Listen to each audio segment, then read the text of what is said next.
তো একটা সময় শখে আসছিলাম। এখনে কিন্তু ওই টাকাতে বড় হয়ে গেছে যে যতটা দিন বাইচা রইছি বাড়িতে বইসা থাকলে আরো অসুস্থ হয়ে যাব।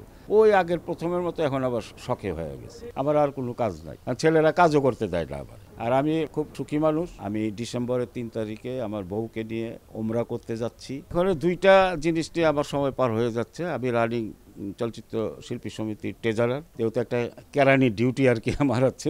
প্রত্যেকদিন না আসলে এক একদিন পর পর আসতে হয়, স্টাফদের সাথে বসতে হয়, কখন কি প্রয়োজন সমিতির, এটা নিয়ে দৌড়াদৌড়ি। আর দ্বিতীয়ত বাড়িতে গিয়ে আমার ২টা ছেলে, বড় ছেলে বিয়ে করেছে, তার একটা সন্তান আছে, নাতি, আমার নাতি হয়েছে, ওইটা নিয়েই সারাদিন আমি ব্যস্ত থাকি। আমার আর কোনো কাজ নাই। আর ছেলেরা কাজও করতে দেয় না আবার। তুমি যাও এফডিসি, ঠিক আছে, কাজ কাম করার দরকার নেই তো, জীবনে বহুত করছো তো। তারপরে মাঝখানে তো আপনারাও শুনছেন যে আবার হার্টের একটু প্রবলেম ছিল, আমি রিং পড়ছি। হ্যাঁ, তো ওই তখন তো একটু কাজও কমায় দিচ্ছি। বাইসা বাইসা কেউ যদি ওইভাবে সম্মানের সাথে বলে কাজ করে দিই। এখন কিন্তু একটা সময় শখে আসছিলাম, মিডিলে আপনার এইটারই আপনার কর্ম ভাইবা এখানে কাজ করছি টাকার জন্য।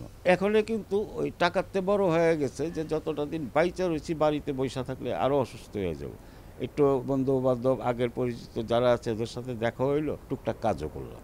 এখন কিন্তু আরো যে আমাকে এত টাকা দিতে হবে, না হয় করবো না, সেটা এখন নাই। ওই আগের প্রথমের মতো এখন আবার শখে হয়ে গেছে। আর আমি খুব সুখী মানুষ। আমার ২টা সন্তান, আমার বৌমা, আমার নাতি, আমার পরিবার নিয়ে। এবং আলহামদুলিল্লাহ আপনারা সবাই আমার জন্য দোয়া করবেন। আমি ডিসেম্বরের ৩ তারিখে আমার বউকে নিয়ে ওমরা করতে যাচ্ছি। আল্লাহ যেন আমার ওমরাটা কবুল করে, এই দোয়া করবেন। এবং আমিও আপনাদের সবার জন্য, আমি মক্কা মদিনায় গিয়ে আপনাদের সবার জন্য আমি দোয়া করব।